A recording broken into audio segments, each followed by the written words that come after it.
அன்னைக்கு அழுதுட்டு வரா. யாமா என்னாச்சுமா? ஐயோ கடிச்சு வச்சுட்டா. ஐயோ இம்மா என் பிள்ளைக்கு கையில பல்லு பதிஞ்சிருக்கு.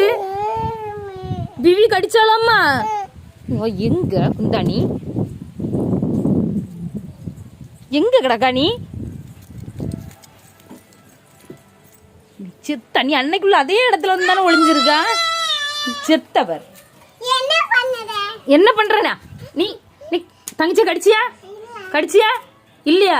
அப்ப அவ கையில பல்லு பதிஞ்சிருக்கு. யாருக்கு பல்லு? கொப்பனுக்கு பல்ல. வா பாப்போம். பாரு கையில கடிச்சிருக்கியா? கைய பாரு. எந்த கையில கடிச்ச? பல்லு பதிஞ்சிருக்கா?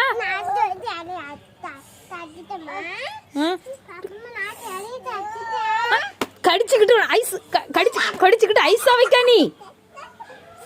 சாரி கேளு நீ அவட்ட. தங்கச்சி நீ கடிக்கலாமா மக்களே? என்னது அது? பல்லு பதிஞ்சிருக்கு பாரு தங்கச்சிக்கு. நீ பாசமா கூட்டிட்டு வரேன்னு சொல்லி இங்க ஒதுக்குல கொண்டு வச்சு அவளுக்கு ஏதாவது வேண்டாத்தன வேலை தானே பண்ணு. அப்படி நடிச்சிருவா போத்துன்னு மொட்டை மண்டை.